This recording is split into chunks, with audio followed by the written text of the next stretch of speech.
কে ছিল কোরআনের জুলকারনাইন, যার সঙ্গে ইসলামে ইয়াজুজ ও মাজুজের কাহিনী শুরু হয়েছিল? সত্যি কি এমন বাদশাহ জুলকারনাইন ছিলেন যিনি সমগ্র বিশ্ব শাসন করতেন আর পৃথিবীর লোকদের বাঁচাতে ইয়াজুজ মাজুজের মতো লোকদের দেয়ালের আড়ালে বন্দী করেছিল? কোরআন কি পৃথিবীর দুই মহান রাজা সাইরাস ও আলেকজান্ডারের মধ্যে একজনকে ইঙ্গিত করছে? আসলে কে এই জুলকারনাইন, যার জন্য ইসলামে অনেকগুলো কুসংস্কারে ভরা গাল গল্প পাওয়া যায়? সত্যিই কি পৃথিবীর কোনো জায়গায় এমন দেওয়াল থাকতে পারে যেখানে জুলকারনাইনের বন্দী করা ইয়াজুজ মাজুজ আজও বন্দী অবস্থায় আছে, যারা কিয়ামতের সময় বের হবে? আসলে কিভাবে এবং কেন মুহাম্মদ এই গল্পটি ইসলামে যুক্ত করলো? আজকের ভিডিও থেকে আপনি শুধু অল্প সময়ের মধ্যে এই পুরো ঘটনাটির সত্যতা জানতে পারবেন না, বরং এটাও জানতে পারবেন যে মুসলিমরা ইনশাল্লাহ শব্দটি কেন ব্যবহার করে এবং যে শব্দটিকে খুব আধ্যাত্মিক বলে মনে করা হয় সেই শব্দেই মুহাম্মদের মিথ্যার গল্প লুকিয়ে আছে ও ইয়াজুজ মাজুজের মতো ক্যারেক্টারের গল্প একই গল্পের সঙ্গেই সংযুক্ত। এটা খুব ইন্টারেস্টিং এবং থট প্রভোকিং গল্প, যা ইসলামের অনেক গোপনীয়তা প্রকাশ করে। তাই ভিডিওটি অবশ্যই সম্পূর্ণ দেখবেন। শুরু করছি মানবতার নামে।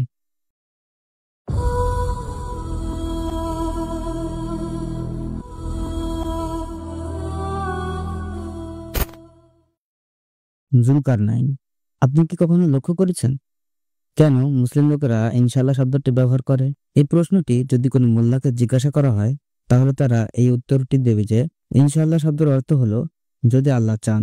কারণ ইসলামী আকীদা অনুযায়ী পৃথিবীর প্রতিটি কাজ আল্লাহর ইচ্ছাতেই হয়, অথবা আমরা বলতে পারি যদি আল্লাহ চায় তাহলে সবকিছু হয়।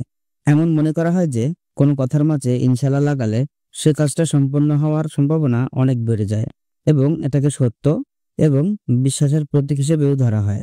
এখন এটা দেখতে শুনতে খুবই আধ্যাত্মিক শব্দ মনে হয়, কিন্তু কি হবে যদি দেখা যায় যে এখানেও ভণ্ডামি আছে এবং এই সত্য ও বিশ্বাসের প্রতীকের গল্প মিথ্যা ও বাটপাড়িতে ভরে আছে?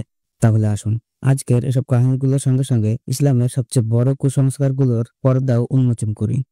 যেমন কোরআনে বর্ণিত জুলকারনাইন, যাকে কিছু লোক সাইরাস দ্য গ্রেট মনে করে, আবার কিছু লোক মহান সিকান্দারও মনে করে। সে যেই হোক না কেন, ইসলামে বিশ্বাস করা হয় যে সে পুরো বিশ্বে তার শাসন কায়েম করেছিল। সে ইয়াজুজ মাজুজের মতো একটি জনগোষ্ঠীকে দেয়ালের আড়ালে বন্দী করেছিল। বলা হয় যে সেই দেয়াল আজও কোথাও সুরক্ষিত আছে, আর কিয়ামতের সময় ইয়াজুজ মাজুজ সেই প্রাচীর থেকে বের হয়ে সারা বিশ্বে ধ্বংসযজ্ঞ চালাবে। ইয়াজুজ মাজুজ একটা বড় টপিক, যা আমরা অন্য একটি ভিডিওতে বিস্তারিত বর্ণনা করব। তবে আজ আধ্যাত্মিক বাদশাহ জুলকারনাইনের গল্পটা জেনে নেওয়া যাক। এই ভিডিওতে আরো দেখব কিভাবে মুহাম্মদের ইনশাআল্লাহ এবং বাটপাড়িও এই গল্পের সাথে যুক্ত। আসুন বিস্তারিত জেনে নিই। ধু আল কারনাইন অথবা জুলকারনাইনের সূচনা। আর হে নবী, লোকেরা একত্রিত হয়ে আপনাকে জুলকারনাইন সম্পর্কে জিজ্ঞাসা করে। তাদেরকে বলে দিন যে আমি তোমাদের কাছে তার বিষয়ে বর্ণনা করছি। এই আয়াতের দিকে তাকালে বোঝা যায় যে কিছু লোক মুহাম্মদকে কোনো না কোনো রাজা সম্পর্কে জিজ্ঞাসা করেছিল, আর আল্লাহ তার নাম জুলকারনাইন বলছে। এবার আল্লাহ তার তরফ থেকে কিছু গল্প যুক্ত করে বলতে চায়। পরবর্তী আয়াত দেখি, যেখানে আল্লাহ সে বাদশার ব্যাপারে কিছু বলছে। অবশেষে যখন সে সূর্যাস্তের স্থানে পৌঁছালো, তখন দেখতে পেল যে সূর্য কাদাযুক্ত ঝর্ণায় ডুবে যাচ্ছে এবং এর কাছে একটি জাতির দেখা পেল। আমি বললাম, হে জুলকারনাইন, তুমি চাইলে তাদের আযাব দিতে পারো অথবা সদাচরণও করতে পারো। এখন এখানে প্রথম কথা হলো, আল্লাহর ভাষ্য মতে জুলকারনাইন কাদায় সূর্যকে ডুবতে দেখেছে, যা কোরআন নাজিলের পর তাই বলে মনে করা হতো, যা একটি হাদিস থেকেও স্পষ্ট। কিন্তু দুনিয়ার মানুষ যখন জানতে পারলো যে সূর্য কাদায় ডোবে না, তখন এর অনুবাদ চেঞ্জ করে লেখা হলো যে জুলকারনাইন এমনটা ভেবেছিল। আজ আমরা এটা আলোচনা করব না। আজ আমরা শুধু জুলকারনাইনের ওপর ফোকাস করব।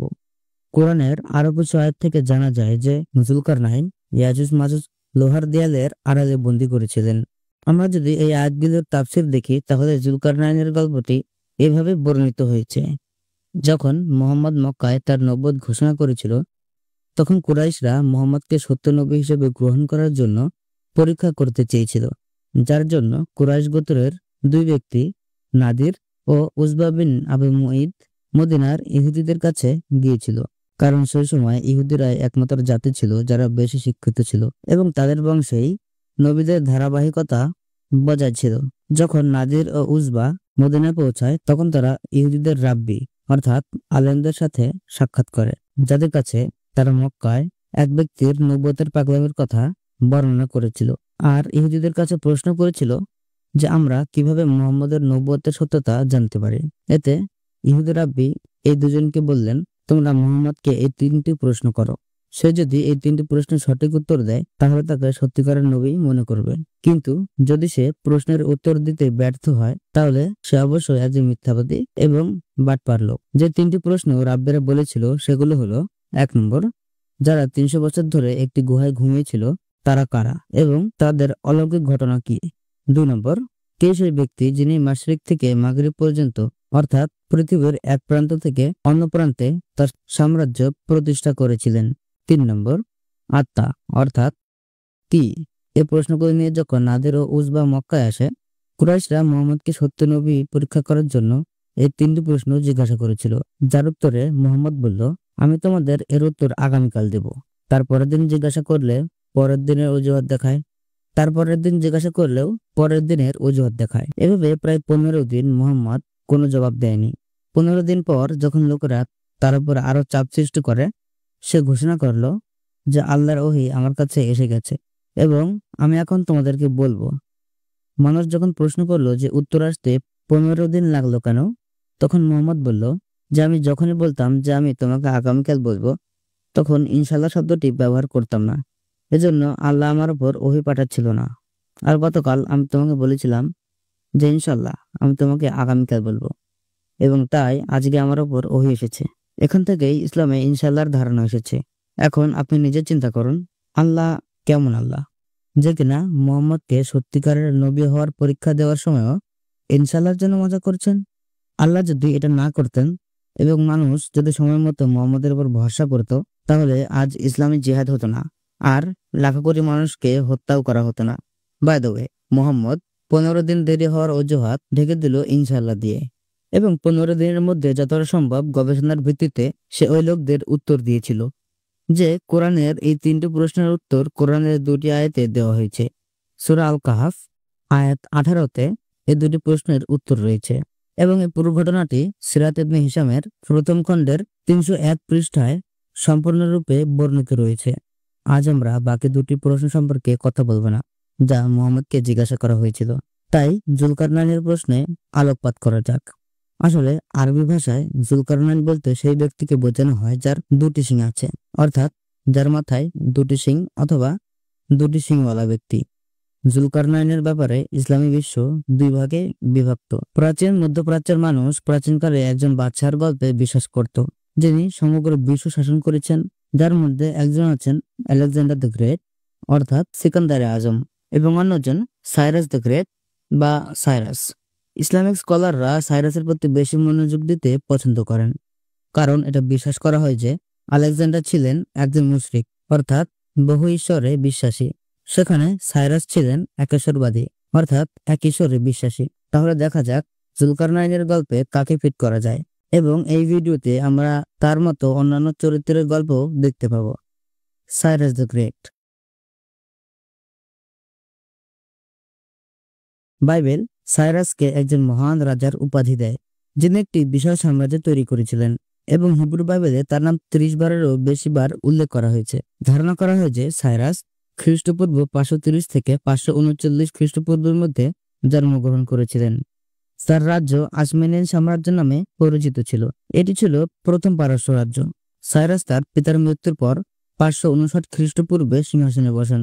সাইরাস 70 বছর রাজত্ব করেছিলেন। তার রাজ্যের সীমা হিমালয় থেকে আফ্রিকার সাহারা মরুভূমি পর্যন্ত বিস্তৃত ছিল এবং এর রাজধানী ছিল পারস্য অর্থাৎ আজকের ইরান, এবং এটি প্রায় 5.5 মিলিয়ন বর্গ কিলোমিটার এলাকা জুড়ে ছিল। সবচেয়ে গুরুত্বপূর্ণ তথ্য আমরা পেতে পারি গ্রিক ইতিহাসবিদ হেরোডোটাসের লেখা দ্য আইডিয়াল রুলার বইটিতে, যেখানে সাইরাসের কাহিনীটি পাওয়া যায়। যেখানে হেরোডোটাস লিখেছেন যে সাইরাস কেবল তার নিজেদের লোকদের অর্থাৎ পারস্যদের সাহায্য করেনি, বরং অন্যান্য সম্প্রদায়ের লোকদেরও সাহায্য করেছেন। এবং একটি বড় সাম্রাজ্যও তৈরি করেছিলেন। সাইরাস ছিলেন একজন পারস্য রাজা, যিনি আহরা মাজদার উপাসনা করতেন, যার ছবি তার সমাধিতে আজও স্পষ্ট দেখা যায়। যার কারণে এটাও স্পষ্ট হয়ে যায় যে তিনি জুলকারনাইন ছিলেন না, কারণ কোরআন অনুসারে জুলকারনাইনের উচিত ছিল আহরা মাজদা নয়, বরং আল্লাহর উপাসনা করা। এখন এখানে এটাও লক্ষণীয় যে আজও পার্সিদের অনেক মন্দির বিদ্যমান রয়েছে যেখানে আহরা মাজদা ও আগুনের পূজা করা হয়, যেমনটি ভারতে বিদ্যমান অনেক প্রাচীন পারস্য মন্দির দেখা যায়। 20 শতকে যখন তার সমাধি খোলা হয়েছিল, তখন এর দেয়ালে ভাস্কর্য ও মূর্তি পাওয়া গেছে, যার মাথায় 2 শিং বিশিষ্ট মুকুট ছিল এবং তার সাম্রাজ্যের প্রতীক ছিল 2 শিং বিশিষ্ট একটি ভেড়ার মাথা।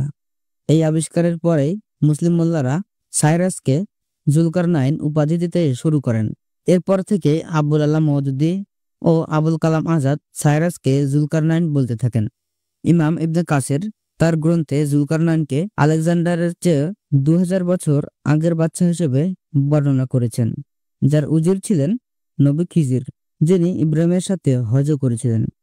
অথচ ইমাম বুখারী তার কিতাবুল আম্বিয়া গ্রন্থে জুলকারনাইনকে ইব্রাহিমেরও আগের বাচ্চা হিসেবে বর্ণনা করেছেন, যা দুটি বড় আলেমের মধ্যে একটি বড় দ্বন্দ্ব। সাইরাসের জীবনে ভালোভাবে পড়লে আমরা জানতে পারি যে সাইরাস একজন দয়ালু বাদশা ছিলেন, যিনি পৃথিবীর বড় একটি অংশে তার রাজ্য কায়েম করেছেন। কিন্তু আমরা সাইরাসের জীবনের কোথাও এ ধরনের কোনো ঘটনা পাই না যা কোরআন দাবি করে, যেমন ইয়াজুজ ও মাজুজের মতো মানবভক্ষকদের দেয়ালের আড়ালে বন্দী করা। কোনো আব্রাহামিক ধর্মের কোনো বইয়েও আমরা এ ধরনের কোনো ঘটনা খুঁজে পাই না, তা তাওরাত হোক বা বাইবেল বা সাইরাস দ্য গ্রেটের ওপর লেখা বইগুলি হোক না কেন, যে তিনি লোহা এবং তামাগুলি একটি প্রাচীর তৈরি করেছিলেন এবং এর পিছনে কোন উপজাতিকে বন্দী করেছিলেন। সাইরাসের জীবনেও আমরা কোথাও খুঁজে পাই না যে তিনি জুলকারনাইন নামের কোন চরিত্রের ভূমিকা পালন করেছেন, পৃথিবীর একটি বড় অংশের উপর শাসন করা ছাড়া। এছাড়া ওল্ড আরবিক ডিকশনারি দেখলে বোঝা যায় সাইরাস দ্য গ্রেটকে গ্রিক ভাষায় সাইরাস, হিব্রুতে খোরস এবং আরবিতে খুসরো নামে ডাকা হতো। সুতরাং এখানে প্রশ্ন জাগে যে আরবরা যখন সাইরাসকে খুসরো নামে চিনত, তাহলে তখন কোরআনে সাইরাসকে জুলকারনাইন নামে কেন ডাকা হয়েছে? কেন তাকে সরাসরি খুসরু বা খোরস বলা হয়নি? এতে স্পষ্টভাবে প্রমাণিত হয় যে কোরআনের জুলকারনাইন ও সাইরাসের মধ্যে কোনো সম্পর্ক নেই। তাই সাইরাস দ্য গ্রেটকে ইসলামিক স্কলারদের জুলকারনাইন বলে দাবি সম্পূর্ণ ভুয়া প্রমাণিত হয়, কারণ তিনি যদি এক আল্লাহর প্রতি বিশ্বাসী হতেন, তাহলে তাকে এই ভিত্তিতে জুলকারনাইন বলা গ্রহণযোগ্য হবে না। এখন আসুন জুলকারনাইনের দ্বিতীয় দাবিদারের দিকে এগিয়ে যায়। সিকান্দার বা আলেকজান্ডার দ্য গ্রেটের জন্ম 336 খ্রিস্টপূর্ব থেকে 347 খ্রিস্টপূর্বের মধ্যে মেসিডোনিয়ায় হয়েছিল। আলেকজান্ডার ছিলেন মেসিডোনিয়ার একজন গ্রিক বাদশা। তিনি তৃতীয় আলেকজান্ডার এবং মেসিডোনিয়ান আলেকজান্ডার নামেও পরিচিত। ইতিহাসে আলেকজান্ডার অন্যতম সেরা এবং বিখ্যাত যোদ্ধা হিসেবে বিবেচিত হয়েছেন।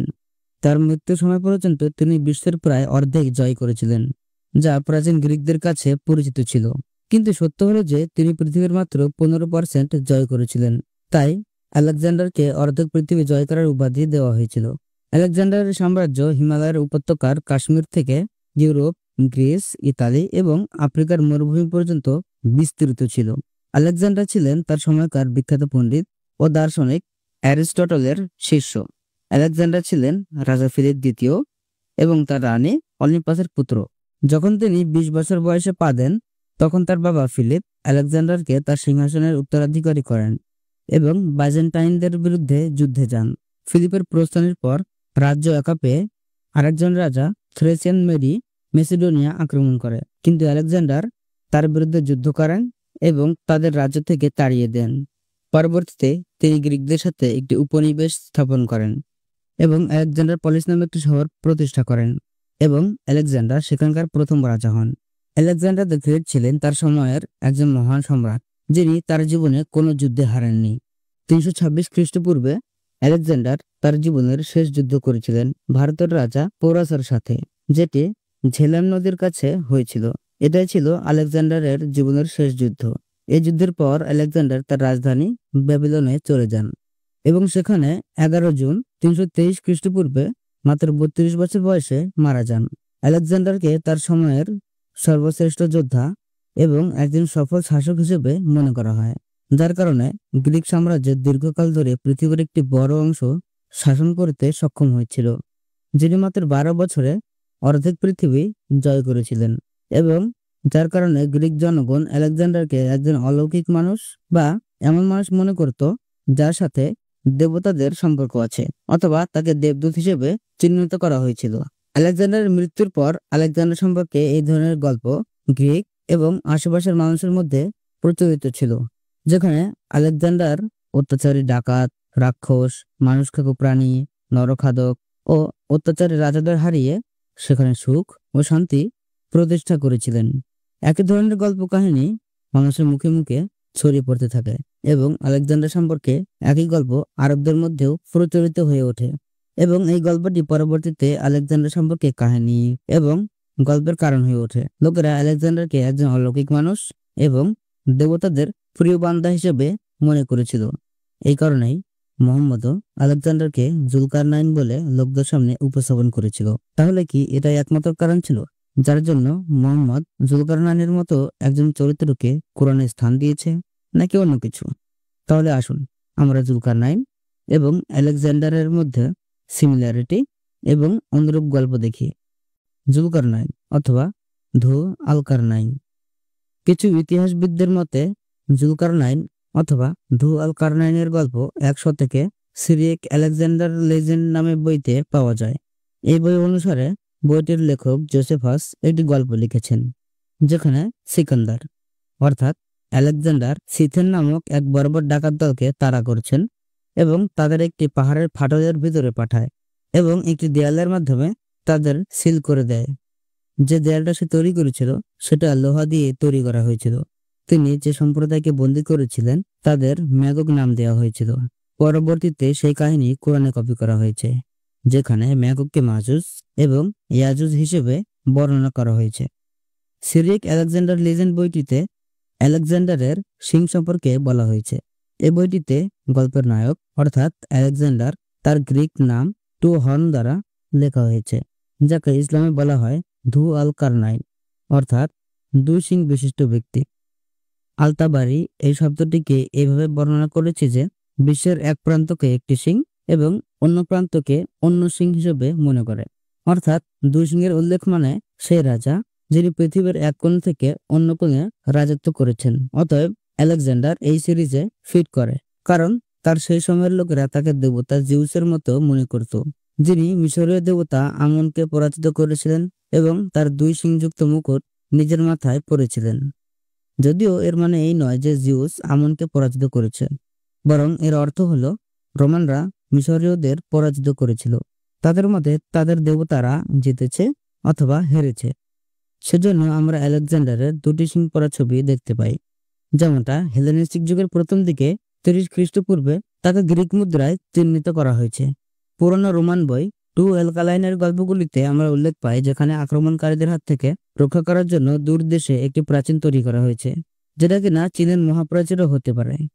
এই প্রাচীরটি মঙ্গলদের আক্রমণ থেকে রক্ষা করার জন্য তৈরি করা হয়েছিল, যা আলেকজান্ডারের যুগ বা 330 খ্রিস্টপূর্বের কাছাকাছি বলে মনে করা হয়। যেহেতু এই প্রাচীর আলেকজান্ডার যুগে নির্মিত হয়েছিল এবং এটি বিশ্বের বৃহত্তম প্রাচীর ছিল, তাই হতে পারে এটি বেশ বিখ্যাত হয়েছিল এবং এর সাথে অনেক গল্প যুক্ত হয়ে গেছে, আর এটি হয়তো মুহাম্মদের মাধ্যমে কোরআনের অংশ হয়ে গেছে। গল্পের পরবর্তী সংস্করণগুলিতে আমরা দেখতে পাই আলেকজান্ডার একটি বিষাক্ত সমুদ্র আবিষ্কার করেছেন, যেটা কিনা ডেড সি অথবা মৃত সাগর হতে পারে, যেখানে লবণের ঘনত্ব এত বেশি যে কেউ ডুবলে বাঁচতে পারে না। এই বিষাক্ত সমুদ্রের গল্পে সূর্যাস্তের একটি অংশও আছে, যেখানে বলা হয়েছে যে আলেকজান্ডার যখন এই বিষাক্ত সমুদ্রে পৌঁছলেন তখন দেখতে পেলেন সমুদ্রের পানি কাদার মতো ঘন এবং সেখানে সূর্য ডুবে যাচ্ছে। সম্ভবত এই গল্প থেকে ইন্সপায়ার হয়েই কোরআনে সূর্য কাদায় ডুবে যাওয়ার আয়াতটি এসেছে। জুলকারনাইনকে নিয়ে কিছু গুরুত্বপূর্ণ গল্প। সৌদি স্কলার হামদি বিন হামজা আল-সুরেসি আল-জোহানি রচিত বই unlocking the secrets of Zulkarnain and ইয়াজুজ মাজুজ, যা সৌদি সরকার দ্বারা অনুমোদিত এবং যেটাকে প্রিন্স সালমান বিন আব্দুল আজিজ বিশ্বস্ত হিসেবে স্বীকৃতি দিয়েছেন। এই বইতে আমরা একটি খুব ইন্টারেস্টিং এবং ভালো গল্প দেখতে পাই, যেখানে জুলকারনাইনের গল্পকে চীনের সঙ্গে যুক্ত করে উপস্থাপন করা হয়েছে। তিনি লিখেছেন যে প্রায় 300 খ্রিস্টপূর্বে চীনের ঝিনঝাও এলাকার চু রাজবংশের অবশিষ্টাংশ পাওয়া গেছে, যেখানে তারা এর দেয়াল এবং শিলালিপিতে একটি গল্প আনয়ন করেছে। এই গল্প অনুসারে খ্রিস্টপূর্ব 300 সালের দিকে চীনের জনগণ মঙ্গোলীয় আক্রমণকারীদের জন্য খুব বিরক্ত ছিল। অতঃপর এমন সময় একজন ভিনদেশী লোক সেখানে উপস্থিত হয় এবং ওই মঙ্গোলদের সাথে যুদ্ধ করে এবং তাদের পালাতে বাধ্য করে। তিনি সেখানকার লোকদের জিজ্ঞাসা করলেন, এই লোকেরা কোত্থেকে আসে? তারপর তারা দুটি পাহাড়ের মাঝখানে একটি পথ দেখালো এবং বলল যে এই মঙ্গোলিয়ানরা এই পাশ দিয়ে আমাদের এলাকায় যাওয়া আসা করে। যার উপর ভিনদেশী লোকটি একটি দেয়াল দিয়ে বন্ধ করে দেয় এবং তার উপর গলিত লোহা ঢেলে দেয়ালকে মজবুত করে দিল। আসলে চায়না ভাষায় চু শব্দের অর্থ বহিরাগত বা ভিনদেশী। এরপরে সে ভিনদেশী সেখানে একটি রাজ্য প্রতিষ্ঠা করে এবং সে রাজবংশের নাম চু রাজবংশ। চু রাজবংশ 800 বছর ধরে চীনের ঝিনঝাও অংশ শাসন করেছে বলে মনে করা হয়। লেখক হামজা বিশ্বাস করেন যে জুলকারনাইন ও তার মাকে তার সাথে ঝিনঝাও শহরে বা তার কাছাকাছি সমাহিত করা হয়েছিল। এই গল্পটি আমাদের আশা দেয় যে ঠিক 1400 বছর আগে ভারত ও ইউরোপ থেকে চীনে ব্যবসায়ীরা সিল্ক রোড নামে একটি রুট ব্যবহার করত। মুহাম্মদও একই রাস্তায় চাচা আবু তালিবের সাথে কিছু ব্যবসায়িক কাজে অংশ নেয়। এটির উচ্চ সম্ভাবনা আছে যে সে চীনের পথে আরবদের মুখ থেকে মহাপ্রাচীর নির্মাণের গল্প শুনে থাকতে পারে এবং পরবর্তীতে সেই গল্পগুলোকে হয়তো সত্য ভেবে কোরআনে যোগ করেছে। প্রথমে আসি মঙ্গোল আক্রমণকারীদের ইয়াজুজ মাজুজ মনে করার বিষয়ে।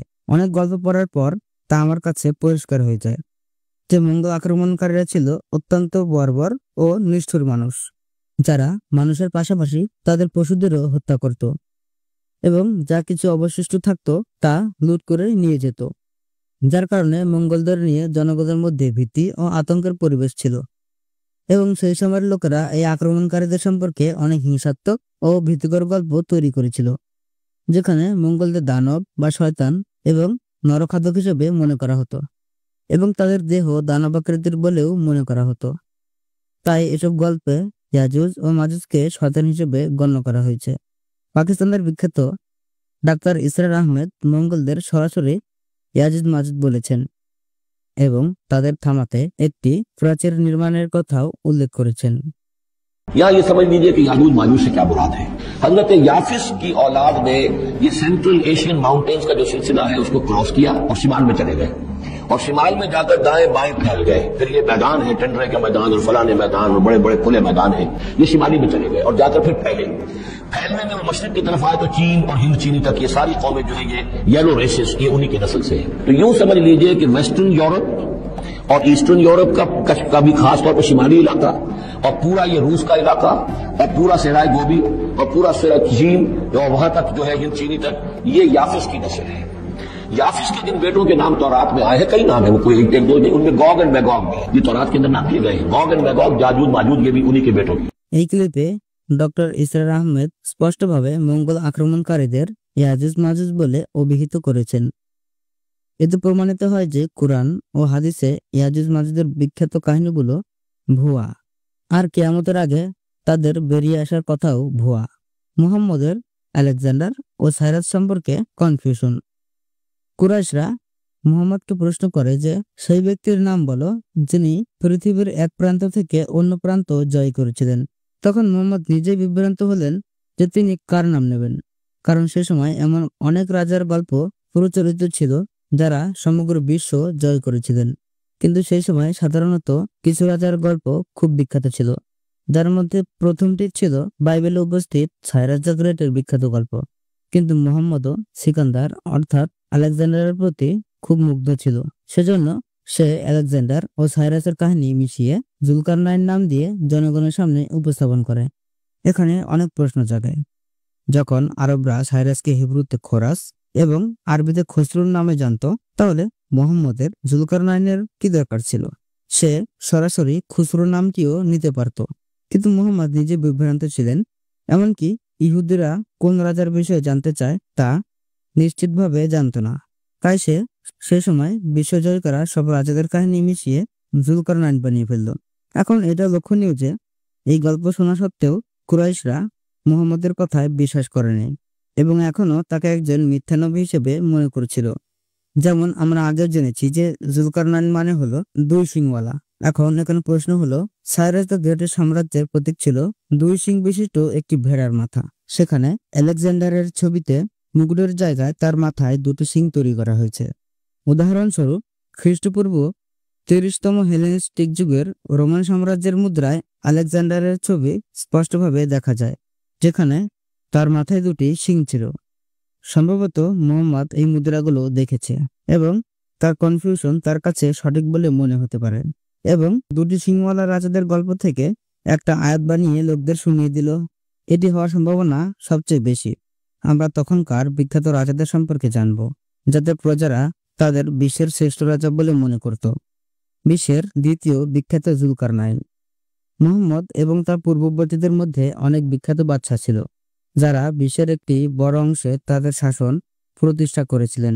লক্ষণীয় যে তখনকার মানুষ পৃথিবীর ভৌগোলিক অবস্থা সম্পর্কে তেমন কিছু জানত না, আর তখনকার মানুষ বিশ্বাস করত যে পৃথিবীর সমতল, যার চারদিক থেকে পানিতে ঘেরা, এবং লোকেরা বিশ্বাস করত যে পৃথিবী শুধুমাত্র ইউরোপ এবং আফ্রিকা থেকে চীন পর্যন্ত সীমাবদ্ধ, কারণ তখন পর্যন্ত মানুষ ইউএস ও অস্ট্রেলিয়ার মতো বড় মহাদেশ আবিষ্কার করেনি। এজন্য আলেকজান্ডার, সাইরাস এবং চেঙ্গিস খানের মতো বাদশাদের বিশ্বজয়ী উপাধি দেওয়া হয়েছিল, যারা আসলেই পৃথিবীর অনেক বড় অংশে তাদের সাম্রাজ্য প্রতিষ্ঠা করেছিলেন। আচ্ছা, এবার জেনে নেওয়া যাক মুহাম্মদের আগেকার বিখ্যাত রাজাদের সম্পর্কে, যাদেরকে জুলকারনাইন বলে মনে করা হতো।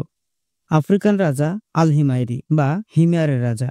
আল বেরুনি তার remaining science of past centuries বইতে এমন অনেক ব্যক্তির কথা উল্লেখ করেছেন, যাকে লোকেরা ধু আল কারনাইন বা জুলকারনাইন মনে করত। কিন্তু আল বেরুনি তার বইয়ে আফ্রিকান রাজা আল হিমায়রিকে জুলকারনাইন হিসেবে সমর্থন করেছেন।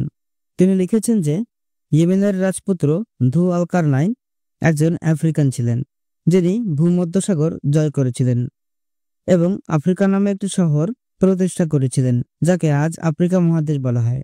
তাই হিমায়রিকে ধু আল কারনাইন বলা হতো, কারণ তিনি উদয় ও অস্তগামী সূর্যের দেশ শাসন করেছেন। আল বেরুনি তার যুক্তির সমর্থনে আরবি অলমেটিক্সের উল্লেখ করেছেন, যেটিকে ধু দিয়ে শুরু হওয়া ধাতুর নাম রয়েছে, যেমন ধনুয়াস এবং ধুয়াজান।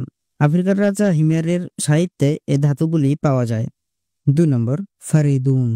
আল তাবারের লেখা তার এক গ্রন্থ অনুসারে কিছু লোক বিশ্বাস করেছিল যে ধু আল কারনাইন দ্য এল্ডার, যিনি আল আকবর নামেও পরিচিত, একজন প্রাচীন পারস্যের রাজা, যিনি নবী ইব্রাহিমের সময়কার ছিলেন বলে কথিত আছে, যা তাবারি তার কিতাবে আফরিদুন ইবনে আতফিয়ান বলে উল্লেখ করেছেন। নম্বর 3, জুলকারনাইন সম্পর্কে একটি হাদিস উমর বিন খাত্তাব থেকেও পাওয়া যায়, যেখানে লোকেরা জিজ্ঞাসা করলে উমর জুলকারনাইনকে ফেরেশতা বলে বর্ণনা করেছিলেন।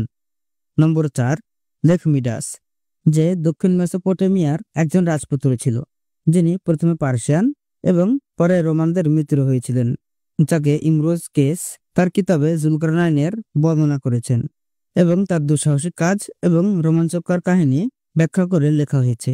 নম্বর 5, মাসিহা বিন জোসেফ। তিনি ছিলেন ইয়েমেনে বসবাসকারী ইহুদি গোত্রের সেনাপতি, যারা রোমানদের বিশাল এলাকা জয় করতে সাহায্য করেছিল। ইয়েমেনের ইহুদিরা বিশ্বাস করত যে তিনি হলেন জুলকারনাইন। আজকের ভিডিও থেকে আমরা জানতে পারি যে মুহাম্মদ সব বিশ্বজয়ী বাদশার প্রশ্নে ধু আল কারনাইন শব্দটি এজন্য ব্যবহার করেছে কারণ সে নিজে জানতো না যে কার নাম নেবে, আর সেই সময়ের বিখ্যাত সব রাজাকে ধু আল কারনাইন অর্থাৎ দুই সিংওয়ালা ব্যক্তি বলা হতো, ঠিক যেমন মুহাম্মদ ফেরাউনের নাম নিয়েছিল। ফেরাউনও কোনো নাম ছিল না, বরং সমস্ত মিশরের বাদশাদের ফেরাউন বলা হতো। একইভাবে কমন কিছু কথা বলে মুহাম্মদ ইসলাম নামক একটি ধর্ম তৈরি করেছিল, যাকে আজ আপনি পৃথিবীর শ্রেষ্ঠ ধর্ম বলে মনে করেন। চোখ খুলুন এবং সত্য গ্রহণ করুন যে ইসলাম বিশেষ কিছু নয়, এটি অন্যান্য ধর্মের মতোই মানুষের তৈরি একটা ধর্ম। দেখা হবে আরেকটি ইসলামের গবেষণামূলক ভিডিও নিয়ে। ততক্ষণ পর্যন্ত নিরাপদে থাকুন, সুরক্ষিত থাকুন। মনুষ্যত্ব। হাফিজ।